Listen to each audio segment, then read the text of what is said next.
buenos días. La verdad que este es un tema de competencia que a mí me apetece. Y siempre ha sido un motivo frecuente de consulta, de tal manera que casi que en un desarrollo normal podemos decir que un 20% de los niños que tienen un desarrollo normal van a tener problemas de alimentación y un 80% de los que tienen algún problema de desarrollo tienen problemas. Y un 1 a 2% tienen situaciones patológicas por problemas de ganancia de peso y todo. Este es un tema que el abordaje a veces es difícil porque tiene muchas características. Hay muchos puntos de vista. Adicionalmente, hay muchas clasificaciones. Hay diferentes tipos de tratamiento. Entonces, digamos que tenemos que dar 3 grandes sesiones para ir hablando de cada una de ellas. De hecho, hay una que es la clasificación de los trastornos alimentarios. Pero lo que yo quiero hablar el día de hoy aquí, que es un escenario netamente académico, es darles algunos derroteros a ustedes o algunas líneas, ¿sí?, que permitan que de pronto cómo abarcamos o cómo abordamos ese paciente que consulta por problemas de competencia. Entonces yo creo que el escenario académico, que hayan estudiantes, que hayan residentes, es interesante porque cuando se enfrentan ese paciente en la consulta, no podemos decir que porque el niño está bien, entonces desde cualquier positivo en 10 minutos.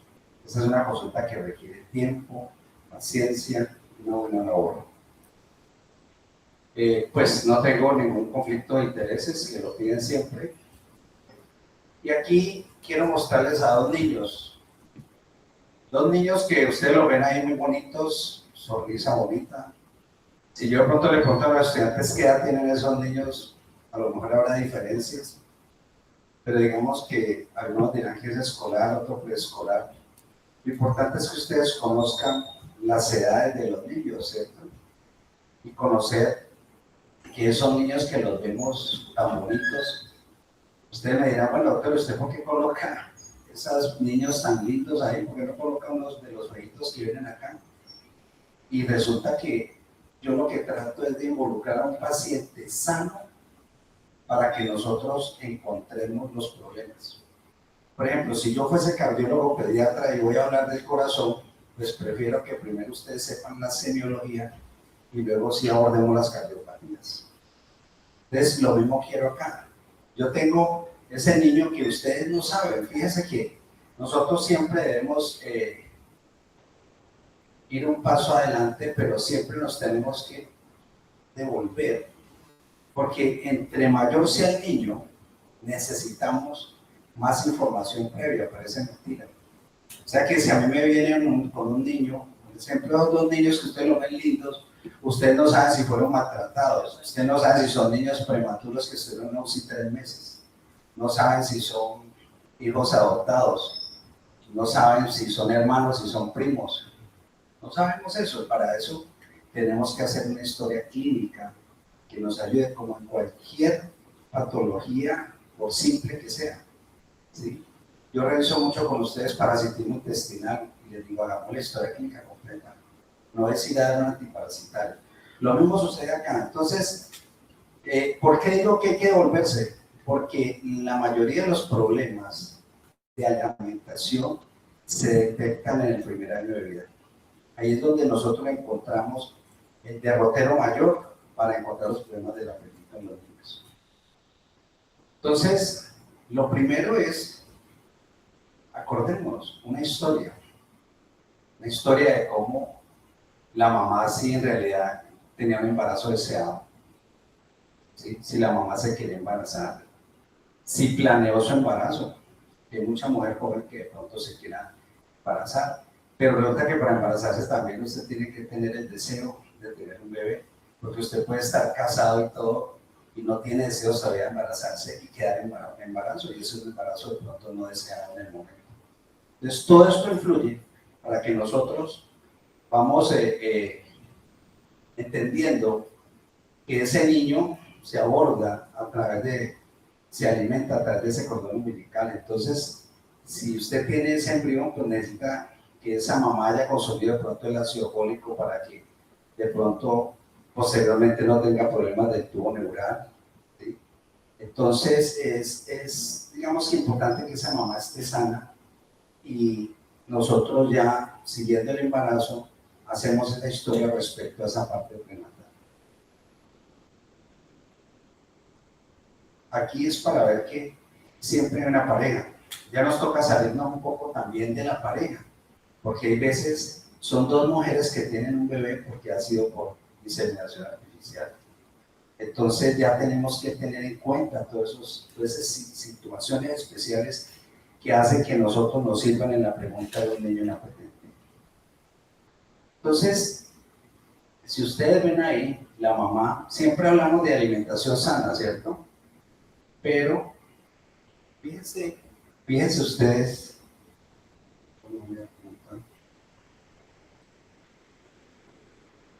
los sabores de los alimentos también amnióticos conducen a una mayor aceptación y disfrute de esos alimentos durante la introducción de alimentación complementaria. Esto ya está estudiado. El líquido amniótico está estudiado también que, por ejemplo, en la lactancia materna hay sustancias volátiles que permiten al niño preferir un gusto por un alimento o no.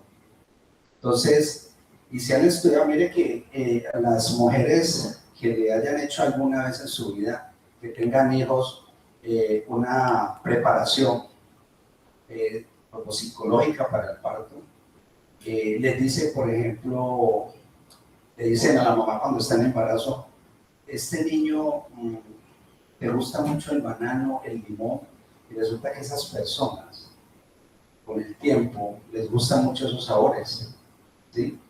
Y lo viví con mi hija mayor, cuando en el curso psicoprofiláctico que hizo mi esposa, entonces se hablaba de eso, de los sabores de los alimentos y de las frutas. Entonces necesitamos que la persona aprenda un poquito, que se alimente sanamente, ¿sí? Entonces es de vital importancia. Entonces, yo voy aquí a darles a ustedes 3 consejos prácticos. ¿Qué es esto? ¿Por qué no me pasa? No voy a usar este mejor acá. Yo voy a darle 3 consejos prácticos a través de la charla. Y este sería el primer consejo, ¿no? Planear el embarazo, hacer un control prenatal, una alimentación adecuada y preparación para el nacimiento. O sea que cuando a mí me llega un niño, ¿sí?, que tiene 8 meses de nacido porque no come, y hago la historia, me tengo que volver a esto. Pero si me llegan de 5 años, también, porque tengo que conocer la historia para poder explicarle a la mamá cuál es su proceso. Entonces, consejo número 1 es este. Les voy a dar 3 consejos en la charla y con eso espero que ustedes a la casa se vayan tranquilos a enfrentar a un niño con problemas. Estos niños, Ana y Jaime, que les dije al principio de la conferencia, ya nacieron. Entonces ahí están. Pueden que hayan nacido en sitios diferentes, pueden haber nacido en una clínica privada, en un hospital, pero ahí están, con sus antecedentes.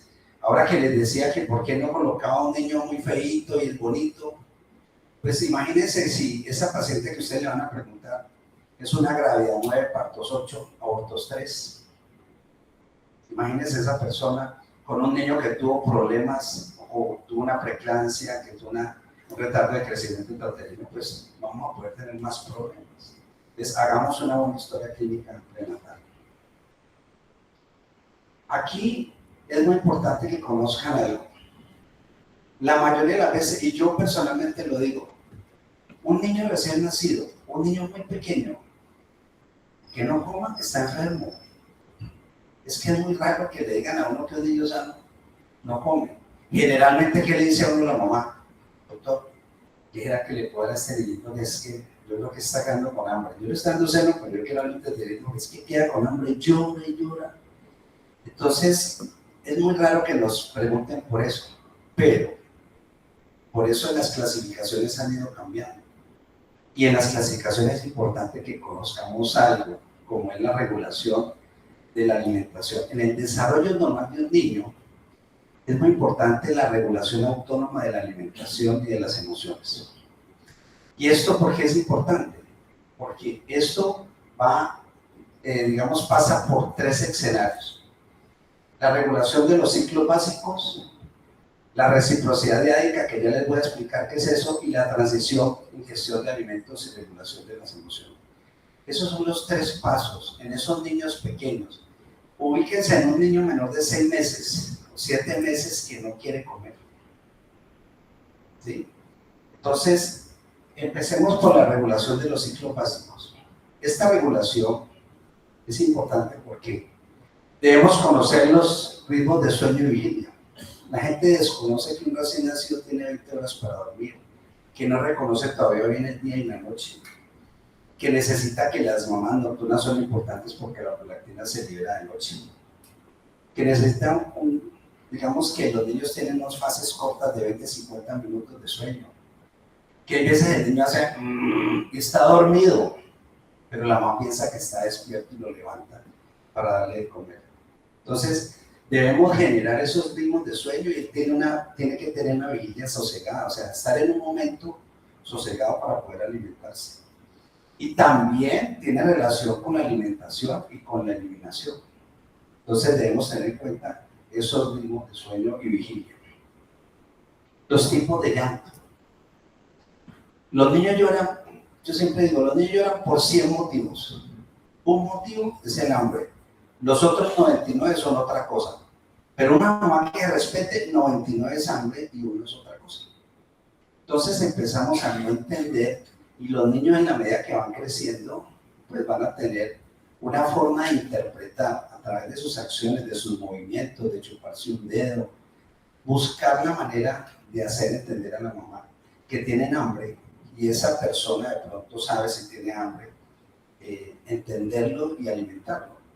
Las mamás empiezan a reconocer los llantos. Los llantos son, digamos que ellos lo van distinguiendo y dicen, no doctor, es que ya lo voy a bañar, es que tiene sueño. Los empiezan a identificar porque el niño va mostrando algunos signos, pero hay veces que las mamás no muestran estos. O sea, el niño es muy débil para mostrarlo y la mamá lo maneja de una forma diferente. El llanto, por ejemplo, un niño que tiene una alergia a la proteína de la leche, muy probablemente ese niño llora todo el día. Doctor, el niño come y llora y llora y llora y llora. Pero el del cólico de lactante de pronto llora en algunos momentos, lo que yo le llamo la hora del zancudo. A las 6 de la tarde empieza una berrinchera y a fregar, y de pronto si identificamos ese tipo de llanto, podemos irnos hacia otro lado. Por eso los médicos debemos tener siempre una bajo la manga, que es nuestro juicio clínico para detectar problemas orgánicos. Yo aquí quiero mostrar algo conductual, pero el orgánico siempre lo tenemos a la mano. Es un niño que llora, usted ha descartado un proceso orgánico, y aquí es donde lo vamos a identificar esos problemas del apetito, que el niño está prácticamente sano, pero que no quiere comer. Entonces, como digo, tiene sus consecuencias. Las consecuencias son que el niño se enferma de verdad, o que la mamá también tiene un problema que no hemos detectado. El otro situación es la reciprocidad diádica. ¿Eso qué es? Diádico es una palabra griega que significa grupo o par, 2 personas comprometidas que tienen interacción. ¿Quiénes son esos? El cuidador del niño, la madre del niño, el papá y el niño. Entonces, fíjense que los niños a los 2 meses ya sostienen la cabeza, ya fijan la mirada, ya tienen una forma de comportarse diferente ante ese papá o esa mamá y mostrarles signos de que ellos están madurando para que darle muestras de que ellos se pueden alimentar y en qué momento ellos reciben el alimento. Entonces, muestran un patrón de comunicación activa, señales, lenguaje corporal, donde se chupan los dedos, que hablaba yo ahora. Entonces, identificar eso. Pero se ha visto que de pronto, a veces, las mamás no entienden eso o no lo captan y piensan que el niño está llorando porque tiene hambre y resulta que el niño tiene algún componente físico o alguna cosa. El niño lo que requiere en ese momento es cariño, el niño lo que requiere es un contacto físico y la mamá responde dándole comida. O al revés, el niño, digamos que el niño quiere comida y la mamá empieza a dar un aspecto físico y empiezan los problemas en la alimentación. Y el otro punto es la transición a la ingestión de alimentos y regulación de las emociones. Esto lo pongo así porque los niños de los 6 meses a los 3 años tienen una independencia física, una independencia más emocional, tienen una madurez más motriz y cognitiva. Entonces, yo lo pongo, digamos que hasta los 3 años, pero yo ahorita casi que les estaba hablando de ese niño pequeño, menor de 1 año, de la gran cantidad de cosas que pasan sin darnos cuenta. Muchas veces la mamá tiene problemas. Yo tuve la oportunidad de estar con la doctora Chator. La doctora Chator es una psiquiatra infantil del Hospital de Niños de Washington y ella es una dura en el trastorno de alimentación, tiene un libro de dificultades alimentarias y ella explicaba, inclusive tenía una clasificación de anorexia infantil en niños pequeños de 4 años. Imagínense uno hablando de eso en este momento, se nos vuelve la cabeza a cuadritos, de tal manera que ellos hicieron, con el doctor Kessner, un gastroenterólogo allá, hicieron una gran cantidad de variables y dieron una clasificación especial de los trastornos de alimentación, ¿sí? Sacando la anorexia infantil de esos trastornos. Y eso hay una clasificación especial. Y esta gente recorrió todo el mundo, ¿sí? Iban a China, todo el mundo hablando de los problemas de alimentación. Yo lo hacía aquí en Colombia, ellos lo hacían para la China. Entonces, es una situación especial esa para que ustedes comprendan esa transición.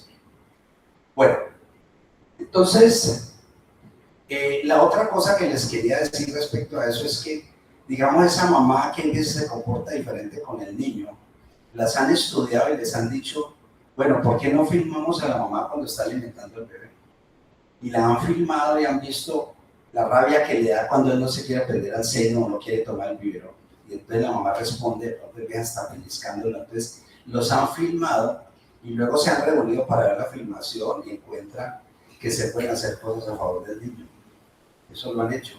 La otra cosa es que si el niño está muy inquieto, muy molesto, lo puede pasar a otro cuarto, ¿sí? Un cuarto más suavecito, recordarle a la mamá que el día de cortisol, que la noche es de melatonina y oscuridad.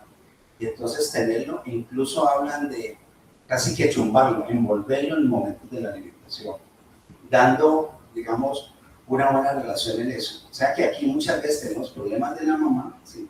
A nosotros siempre nos hablan de la depresión postparto y cosas que ya están, digamos, conocidas, pero este tipo de situaciones especiales que no las preguntamos, pues entonces podemos tener problemas.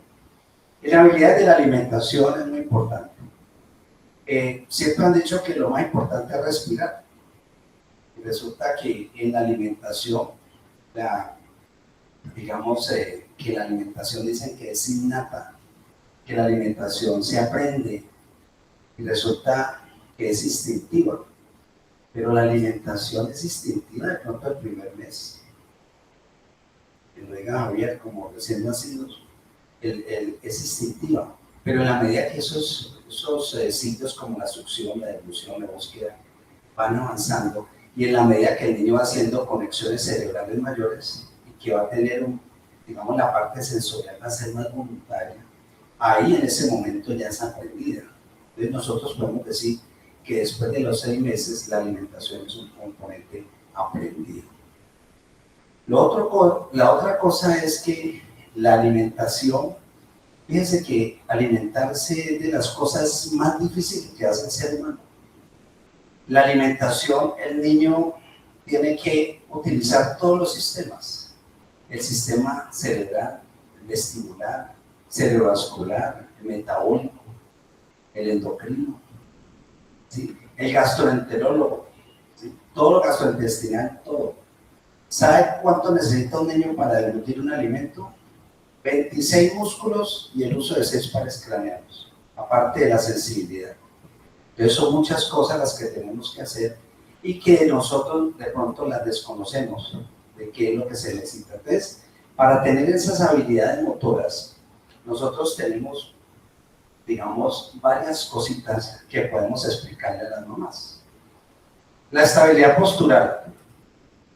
Mire que la naturaleza es muy sabia. La naturaleza dice, denle 6 meses de lactancia exclusiva y a los 6 meses empieza la complementaria. ¿Cierto? Un niño se sostiene sentado, a los 5 meses come pollo, a los 6 meses está sentadito.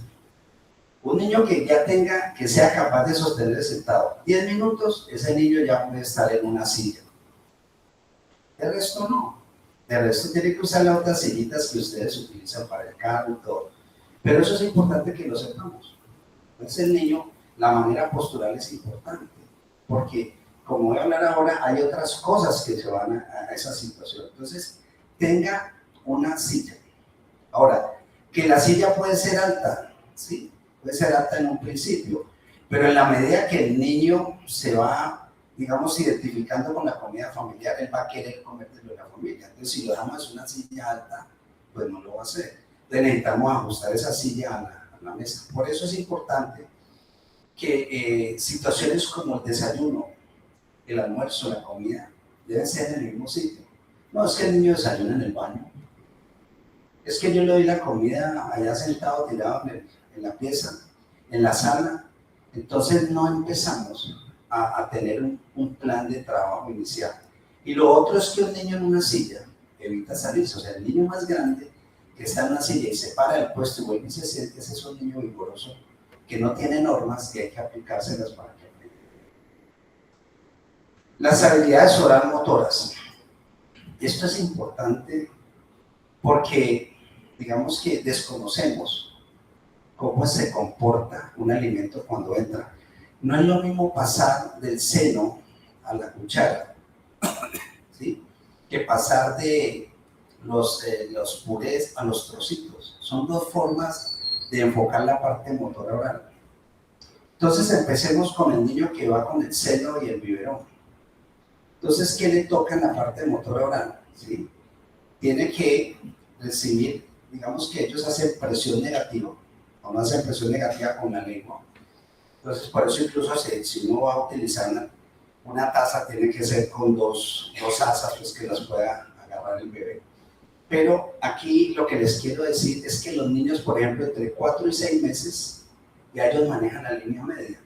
Entonces empiezan a utilizar sus manos de una manera, digamos, muy interesante, porque ellos se meten, usted le pasa un juguete y se lo mete a la boca, pero necesitamos hacer movimientos laterales de la lengua, porque con el seno y el biberón, cuando el niño va a tomar algo líquido, tiene que hacerlo generalmente en el biberón, es de delante a atrás, movimientos de la lengua de atrás hacia adelante, atrás hacia adelante, mientras que el paciente que va a recibir la cuchara, ¿sí? Ese paciente la cuchara, cuando usted le da con la cuchara, tiene que hacer una serie de olas hacia atrás. Y el niño tiene que aprender a hacer esos movimientos de la lengua laterales. ¿Para qué? Para hacer movimientos laterales y colocar la comida en la parte molar de la encía, para luego sentir la sensación de que va a ser deglutido. Eso lo debemos conocer, doctores. ¿Y qué es lo que pasa? Que hay veces eso no se aprende sino después de un tiempo. Y como nosotros hay veces queremos empezar la alimentación complementaria demasiado temprano, aunque eso ya está escrito, usted puede iniciar la alimentación entre 4 y 6 meses sin problema, ¿sí? Generalmente al que no está alimentado con leche materna. Pero analicen estas cosas de lo que está pasando. Entonces, si es de líquido, entonces me voy de adelante a atrás, y si es la cuchara, necesita que ahueque la lengua, haga como un huequito en la lengua, apriete la cuchara. Entre otras cosas, les voy a decir algo que no se les olvide. El niño va a la cuchara no va al niño. Parece una bobada, pero es importantísimo. Entonces, usted le pone al niño la cuchara en la parte superior del labio, él hace un sello y luego hace los movimientos de ola y va hacia atrás. Entonces empiezan los procesos laterales. Eso es una situación que si la desconocemos, no sabemos cómo explicarle a la mamá. No, doctor, es que yo le di algo un trocito y se me atoró, ¿sí? Entonces es porque hay componentes sensoriales, ¿sí? Es como si usted se comiera unas crispetas y se le va una cascarita de crispeta atrás, ¿sí? Pierde los sensorios, se pierde y se pierde en esa parte de la alimentación. Las habilidades de la mandíbula. Fíjense que es más importante la lengua inicialmente. Luego viene la mandíbula, porque en la mandíbula, ¿qué es lo que trata de hacer el niño? empezar a hacer como un cierre de arriba hacia abajo, ¿sí? Y morder. Lo que pasa es que lo hace más si tiene dentición. ¿Y cuándo aparece la dentición? 7 meses, 6 meses, hay niños más precoces, ¿sí? Pero inicialmente la lengua tiene más movimiento porque tiene que hacer movimientos laterales. Y la masticación es vertical, el niño mastica así, como todos los seres humanos, pero no masticamos con la cabeza inmóvil. Entonces, el niño mastica y tiene que empezar a hacer una masticación rotatoria para poder pasar el alimento irse hacia atrás. Entonces, esta masticación también es importante. Y yo digo que los muecos muerden, por eso un niño de 6 meses puede aparentemente morder, pero lo que hace es como hacer triturar esa papilla o eso que le dan semiblando para poder aprender ese motivo de la mano. Habilidades de destrezas, porque la mamá le enseña a través de todas estas cosas cuáles son las destrezas que tiene un niño. Las habilidades mano-boca, lo que les estaba diciendo de las manos. Entonces el niño se ayuda con las manos, ¿sí? Para mover el alimento de un lado a otro. Entonces es muy fácil para un niño, por ejemplo, cuando le ponen un biberón, porque ocupa toda la boca, o un puré de papa, lo sienten sensorialmente.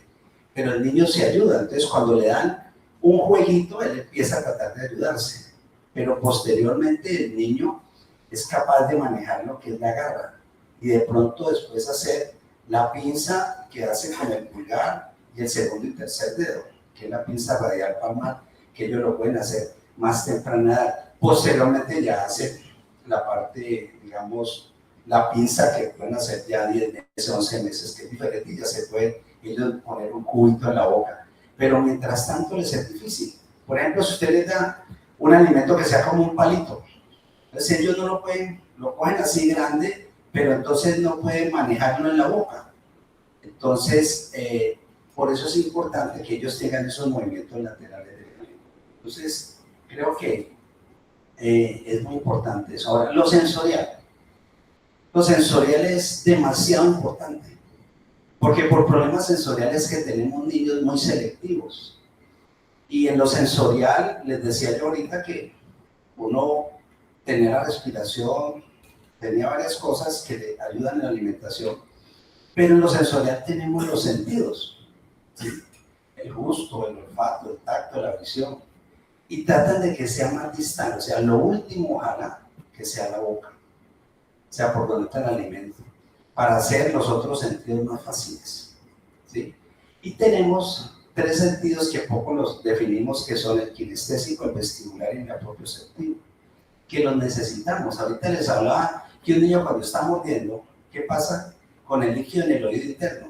Hay movimiento, entonces el niño se tiene que reacomodar. Y como los niños, cada que comen, ustedes lo ven que se está moviendo porque tienen que reacomodar su cabeza, ¿sí? Imagínense esto que es un niño sano, imagínense el que tenga problemas de verdad. Entonces, para ponerle de los elementos sensoriales, voy a exponerle los pasos que son para comer.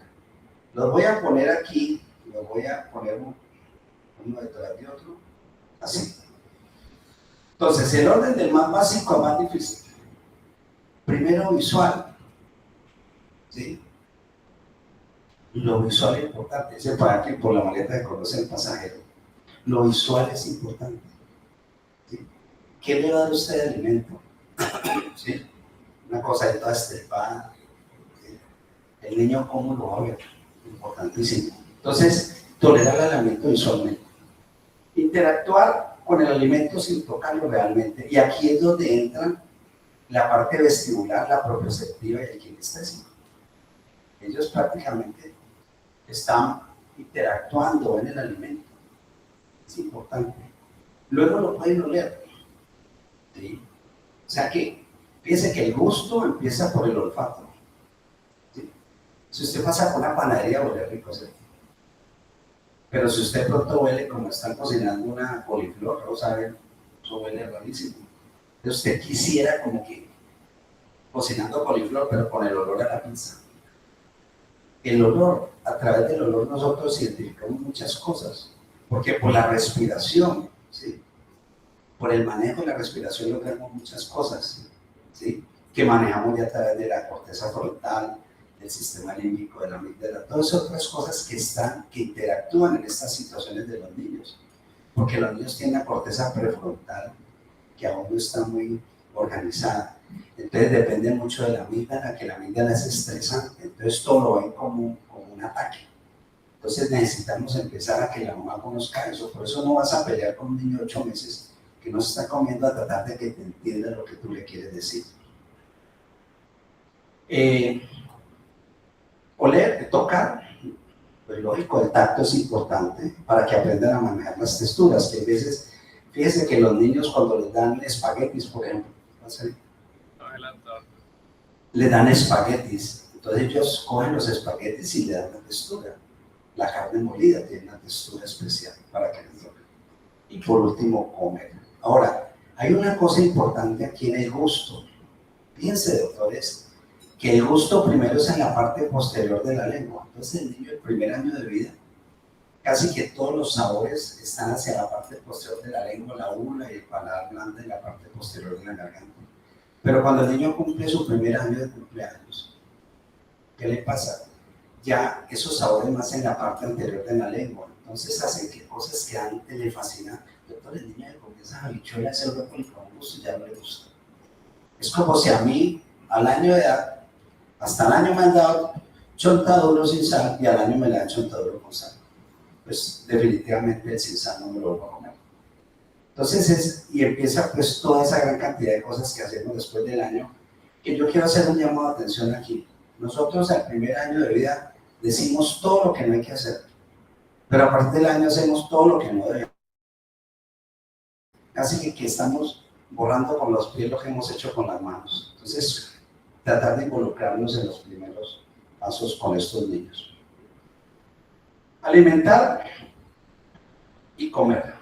Los niños deben tener un poquito la capacidad de distinguir entre la sensación física. Acuérdense que el hambre es física y el apetito es emocional. Yo siento apetito por algo, tengo deseos de algo. El hambre usted la calma con cualquier cosa, pero el apetito no. Entonces, desde el nacimiento hasta los 7 meses, la alimentación quiere decir, la alimentar es porque hay una interacción entre dos personas, lo diádico que hablamos ahora. El alimentar, comer es la ingestión por sí mismo. Pero fíjese que desde esos 7 meses hasta los otros 3 años el niño empieza a hacer las cosas solo. De hecho, se me olvidaba decirles en la diapositiva anterior, es que los niños, por ejemplo, para el uso de cucharas, entonces no necesitamos darle cuchara a un niño de 8 meses, de 1 año, tiene su espacio para hacerlo. De hecho, un niño de 4 años que le enseñan a manejar un tenedor y un cuchillo. Pero si vamos a usar una cuchara, que sea una cuchara no tan larga como las que dan para comer, sino una cuchara corta. Y ojalá con una base que sea, donde el agarre sea como más texturizado. Y adicionalmente, que sea pesada. Entonces al niño le gusta, porque esas otras cucharas que son cucharas de goma y a ellos no les gustan. Si usted ve a un niño que usted le dan algo para que juegue, lo deja por ahí tirado. Pero si usted para las llaves de su carro se las quiere meter a la boca. Entonces, y además ellos en la medida que se sienten más grandes, pues quieren tener cosas que usan los adultos. Entonces es importante eso en la alimentación. Y el mayor de 3 años, pues un niño mayor de 3 años duerme solo, se baña solo, no toma tetero. Las metas del desarrollo. Yo soy pediatra, puericultor, y nosotros sabemos que estas metas de desarrollo, que es un tema también que se revisa constantemente en la consulta, los tenemos ahí. Pero, ¿por qué echarlo la autoestima y la autonomía? Que son las bases de la meta del desarrollo. Y un niño autónomo con lactancia materna, seguro que se va a alimentar mucho mejor que aquel niño que tiene que usar biberón o otro tipo de alimentos por las condiciones que sean. Otra cosa importante en la alimentación es quién lo alimenta. Entonces veamos quiénes son los cuidadores. Los voy a poner aquí pegaditos para que ustedes conozcan los cuidadores. Está el controlador, el indiferente, el indulgente y el reactivo. ¿Quién es el reactivo? Todos ustedes los que vinieron aquí porque han puesto cuidado, porque quieren hacer las cosas bien. Pero los demás es la constante, ¿sí? El controlador. ¿Te comes todo, pues? ¿Sí? Controla. Las mamás son muy controladoras. hay papás controladores, ¿sí? El indiferente es el llamado permisivo. Déjalo tranquilo, pobrecito, no pasa nada. ¿Listo? Y el indulgente, ese sí, definitivamente no le importa ni la mujer, ni el hijo, ni nadie. Entonces, ese nunca va a ir a una consulta. Entonces, tratemos de entender y conocer la dieta también del niño en los diferentes espacios. Identifique qué tipo de padre puede ser usted, porque muchas veces en los niños que yo veo, la mamá es controladora y el papá es permisivo.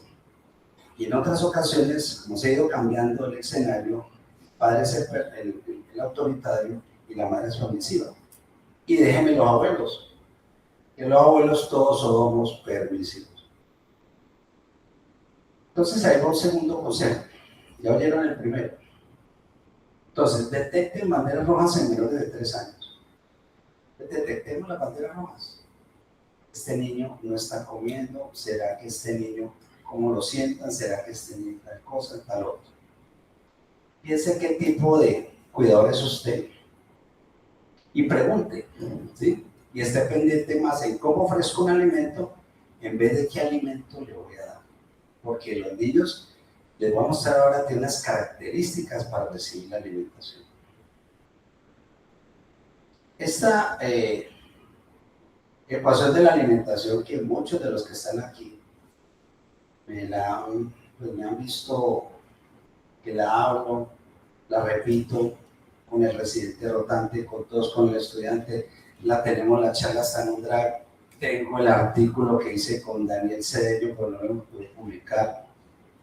Y es como una forma que me ideé yo. O sea, si ustedes ven esta en la cosa de otro lado, me la robaron porque esta es mía. Es una ecuación donde quiero mostrar a través del conocimiento cómo expresar las cosas a los padres, a los estudiantes, a todo el mundo que tenga problemas de alimentación. De 0 a 6 meses, lactancia materna. No me voy a dedicar acá porque no es el objetivo de la charla, pero un ejemplo. Cualquier niño menor de 6 meses que se alimente diferente de lactancia materna tiene un problema en la alimentación. Doctor, pues que el niño tiene un VIH, eso es un problema, usted verá cómo lo arregla. Pero el niño sano, nosotros deberíamos lograr esto. Entonces, ¿cómo aplica uno la ecuación? Lo hemos hecho aquí, hace poquito, la semana pasada lo vimos con la residente que está conmigo. Llegó una mamá, ¿sí? ¿Qué le das? Lactancia materna. Y le doy un teterito de 2 onzas. ¿Pero por qué? No, porque creo que le hace falta. ¿A qué hora se lo da? A las 8 de la noche. ¿Y por qué no lo da a las 8 de la mañana? No, porque yo creo que a las 8. Ellos piensan que se le acaba la leche a las 8 de la noche. Le hicimos la ecuación de la alimentación y volvió. Como la que volvió hace 15 días. Entonces ya está con lactancia materna exclusiva. Entonces eso es aplicar la ecuación de la alimentación. Si usted hace un trabajo durante 3 años, tiene un trabajo prospectivo, bueno, eso lo dejo en el aire. La lactancia materna más alimentación complementaria después de los 6 meses. Fíjense que la leche materna sigue siendo lo más importante, pero la complementaria no es lo más importante, pero se necesita.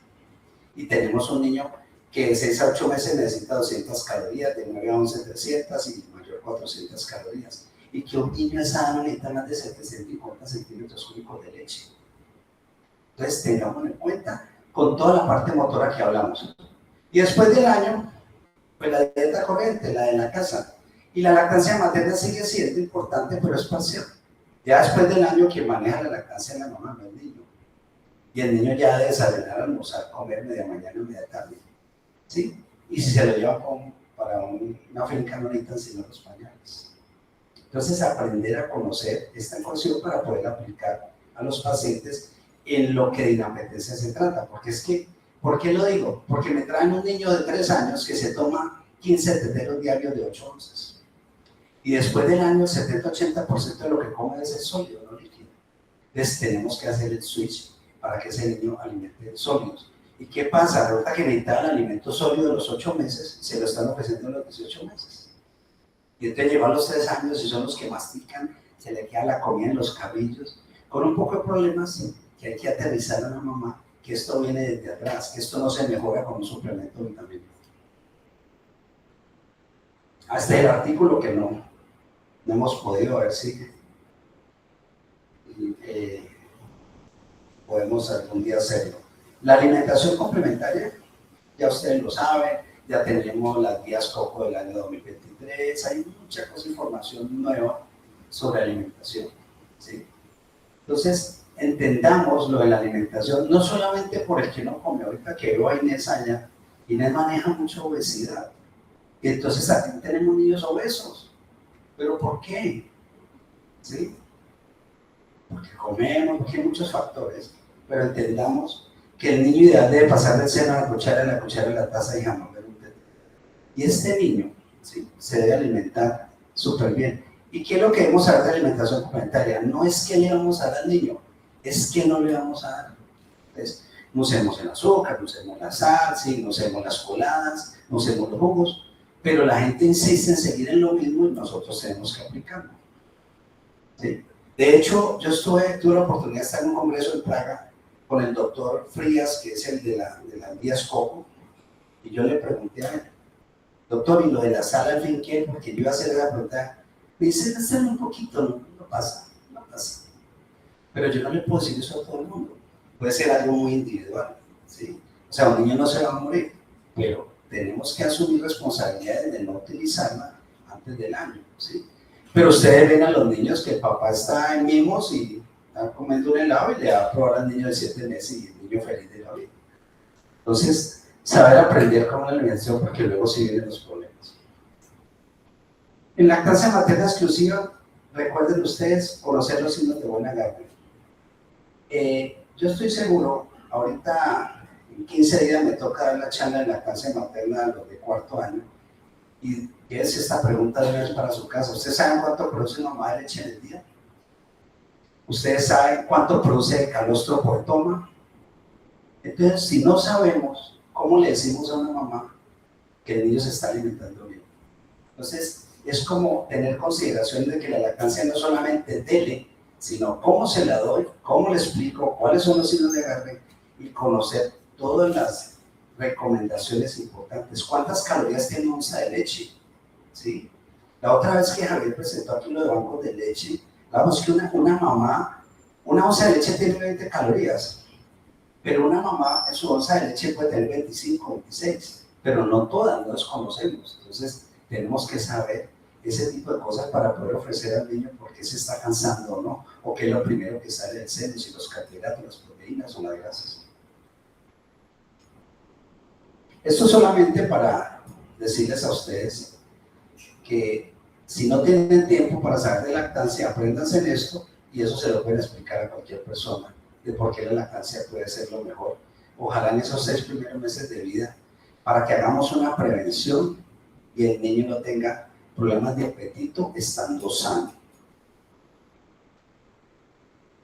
Hay algo que se llama la inapetencia fisiológica del lactante. Esto es muy frecuente y la gente no lo entiende, ¿sí? Porque a uno le llegan porque es que el niño no sube de peso, ¿qué pasa?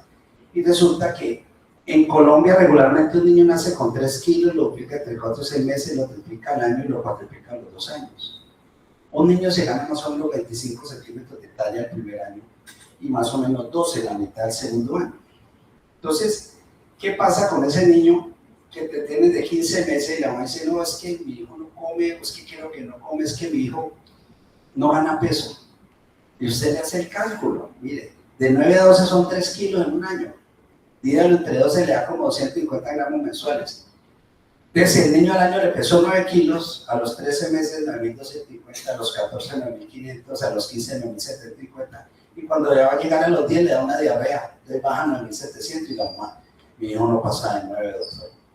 Si no entendemos estos procesos fisiológicos que el niño empieza a tener esa aceleración, no vamos a entender los problemas de la alimentación.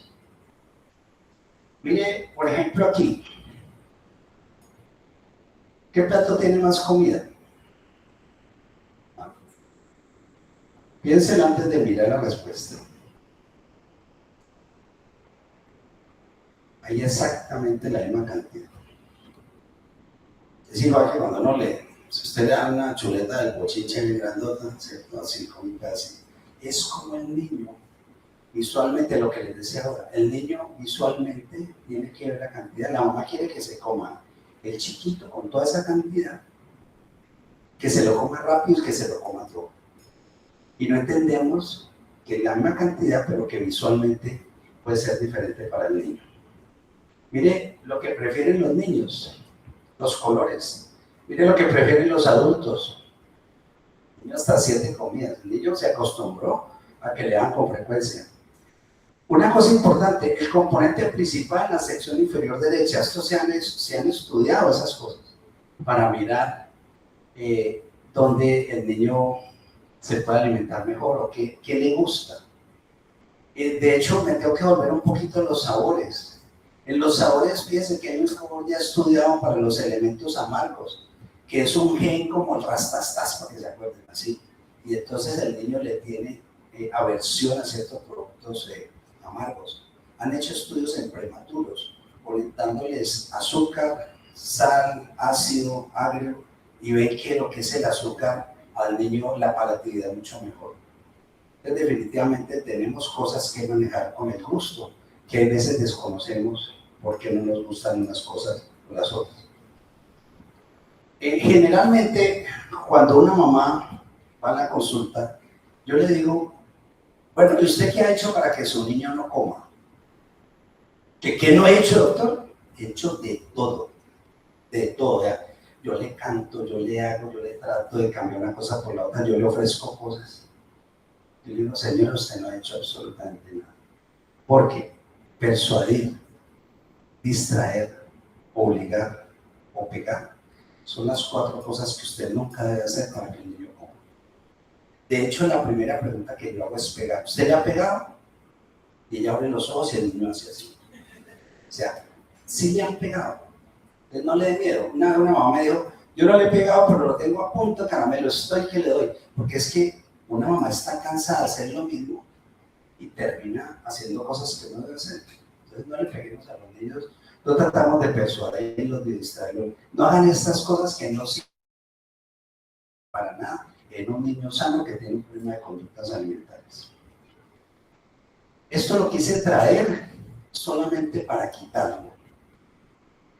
No, doctor, es que mi hijo lo ve el doctor Julano o la doctora Julano, es que maneja baby de un verano. Yo pienso que yo estuve en una conferencia en Bogotá, porque aquí los neonatólogos lo conocen, tipo duro en nutrición a nivel mundial, y a él le preguntaron, doctor, ¿usted qué opina del baby led weaning? Y a mí se me quedó grabada la respuesta de él. Él dijo, pues lo que pasa es que, como eso es una alimentación dirigida por el niño, pues si el niño solamente escoge los carbohidratos, pues se va a ir para el otro lado. Entonces tenemos que saber. Entonces, yo no es que esté en contra de estas dos, digamos, formas de alimentar. Lo que estoy en contra es de que desconozcamos las cosas para decirles que yo manejo el baby led weaning o el bliss. Si yo no sé cómo se mueven los movimientos laterales de la lengua, cómo se maneja la mandíbula. Si eso yo lo sé manejar, antes de empezar, yo le puedo decir a la mamá, mire, usted tiene que hacer esto y esto y esto. Entonces, si la mamá ya sabe que el niño se puede arquear si no maneja los movimientos laterales de la lengua, entonces no le voy a ofrecer un trocito en el momento que no lo puede usar. Entonces, como ya decimos que a los 6 meses, y si la aplicamos a los 4 meses y el niño todavía le faltan cosas, pues ahí vamos a tener problemas de arqueadas y cosas, y va a decir que sí fue que eso no le sirvió, que el niño se le atoró. Es por puro desconocimiento. Este es el consejo número 3.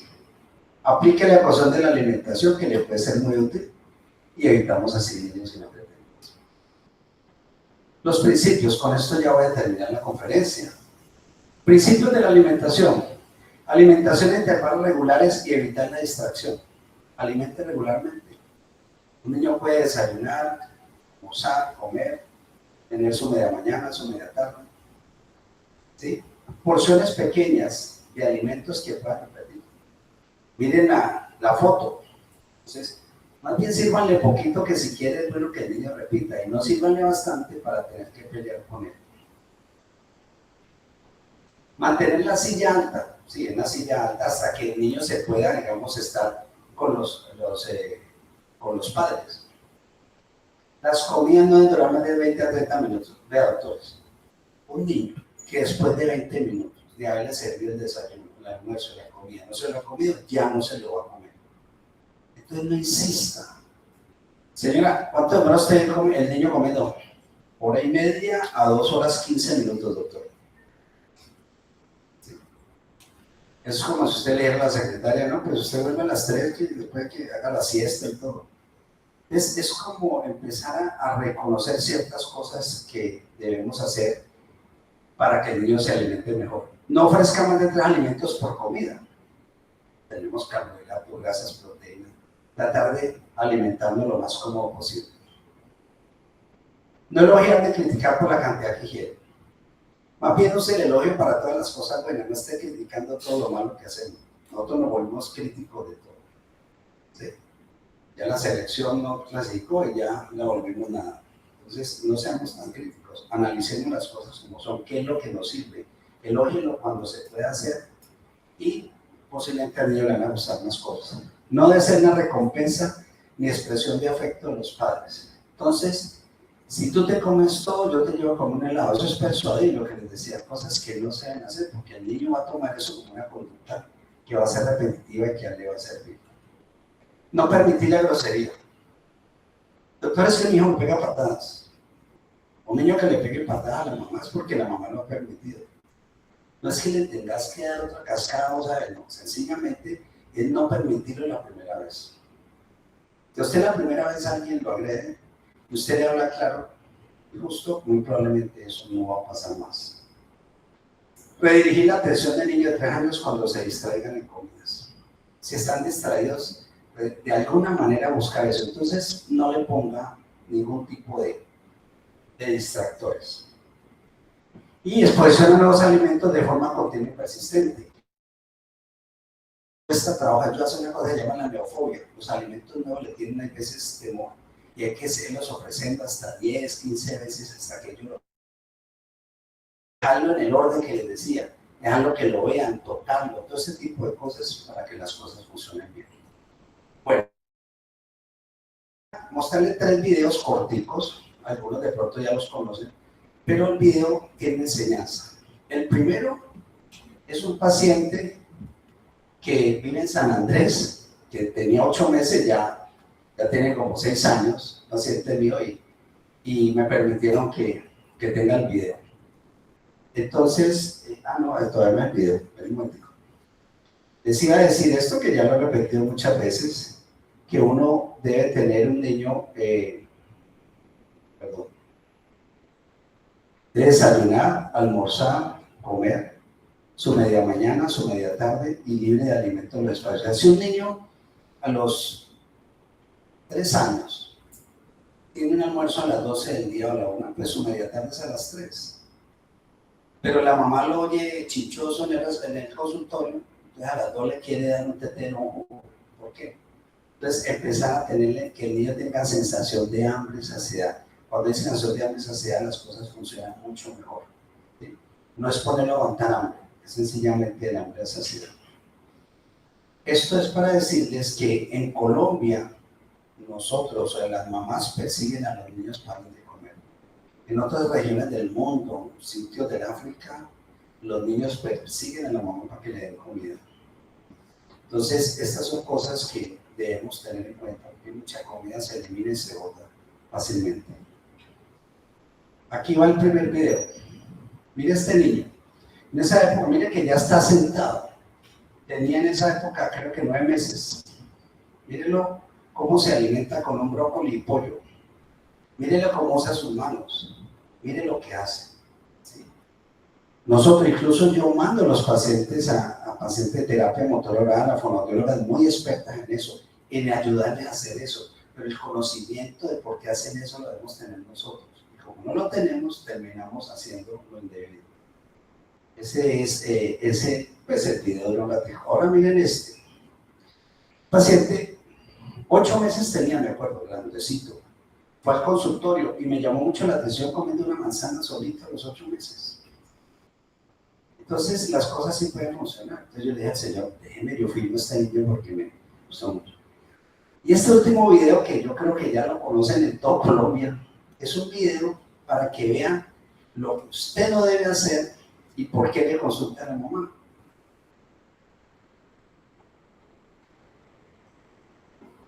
no sé, no tiene sonido, pero bueno.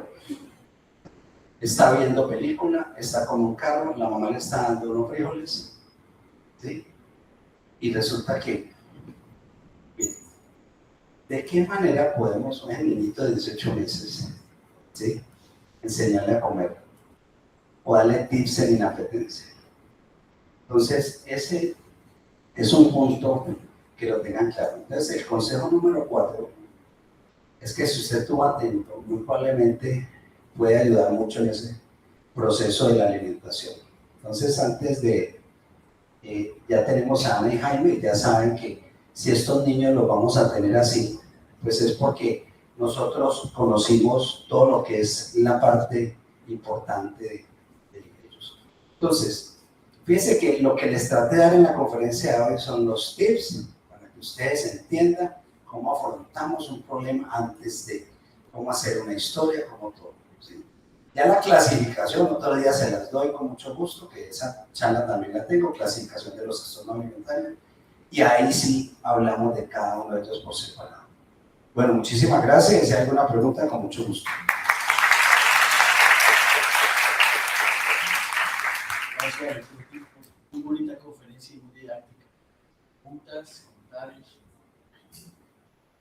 Tengo una pregunta, Humberto. Ahí está la doctora que va a hacer la pregunta. Inés está levantando la mano. La pregunta es, ¿qué pensás de la dieta BW? Porque lo dijiste someramente y los estudiantes probablemente no la conozcan muy bien, sobre todo porque explicaste, quiero que te comprometas, en el sentido de que uno pasa del seno materno a la alimentación sólida y explicaste todo el mecanismo motor. Como pediatras, ese mecanismo motor tiene que suceder en un bebé lactante. Como hay mucha gente que utiliza las redes sociales, esa dieta está muy popular, la usa mucha gente y habla mucha gente de eso. ¿Qué piensan? Lo que pasa no es que sea una dieta popular, es una forma de lo que dijimos, ponerlo en el papel, ¿sí me entiendes? Entonces yo quiero que el niño se alimente y quiero utilizar todas las habilidades del niño. Ojo con lo que dije para no, de pronto, si me expresé mal pido disculpas, pero yo dije en la diapositiva, las pongo para quitarlas, eso lo dije, lo reconozco. Pero lo dije porque quiero dar un mensaje claro que nosotros somos los que tenemos que saber qué es lo que hace un niño antes de. Lo que pasa es que exponemos a los niños a escoger los alimentos, a hacerle este esquema, ¿sí? Y desconocemos lo que hay que hacer. Entonces, si yo conozco lo que hay que hacer, yo no necesito decir, no, es que yo hago solamente el BLW, y entonces el niño le pongo ahí y él verá qué coge. Entonces si es BLW, entonces utilizo el BLIS para evitar los arqueos y problemas. Hay gente experta en eso, yo no digo que no. Digamos que yo trato de ser experto es en el conocimiento básico, para con ese conocimiento básico decir, mire, esto es lo que tiene que hacer un niño. Ahora, si a eso que yo conozco le puedo poner el nombre de BLW, listo, entonces se llama BLW. Por Inés, pedir para que me regales tus comentarios, sobre todo porque Inés trabaja también mucho en los niños. Gracias, usted me comprometió con esto. Yo no había levantado la mano. Felicitar al doctor Ortiz porque realmente para todos los que estamos aquí, esto fue una clase magistral espectacular. Y realmente vale la pena guardar todas las enseñanzas que el doctor Ortiz nos trajo hoy. Yo estaba acá, obviamente fui su residente, pero me sentí como una estudiante y fue maravilloso la forma como lo presentó. Creo que no hay mucho, que no hay nada por agregar a lo que usted ha dicho. Sin embargo, sí quiero hacer unos comentarios. Y es que en el proceso de la alimentación de los niños, cuando estamos en la consulta, nosotros como médicos que atendemos niños, tenemos que conocer muy bien el neurodesarrollo. El doctor habló de eso y nosotros tenemos que saber en qué fase de neurodesarrollo está el niño. A veces cuando estamos en las clases no le ponemos mucha atención a eso. Y es importante todo, reconocer que el neurodesarrollo va céfalo-caudal y cómo se desarrollan los movimientos en la boca para saber en qué momento el niño debe recibir ciertos tipos de texturas y ciertos tipos de alimentos. La posición es importante. Y aquí viene un punto clave y es tener una buena silla para cuando el niño se sienta. La silla debe permitir que el niño tenga sus articulaciones mayores en ángulo recto. De la espalda recta, la cadera debe ir en ángulo recto, igual la pierna y el piecito también. O sea que la silla para comer el niño debe tener un soporte del pie para que no se canse. Porque si el niño se cansa, probablemente va a abandonar rápidamente la alimentación. Eso es una cosa. Y lo otro sobre lo cual quiero llamar la atención, que es un punto adicional, es comer en familia. Hay que enseñar al niño a comer junto con el resto de la familia. Uno de los factores de riesgo para desarrollar obesidad infantil es que el niño coma solo. Y un factor protector es comer en familia. Y la recomendación es tener por lo menos una alimentación al día en familia. Y se convierte en un factor protector. ¿Listo?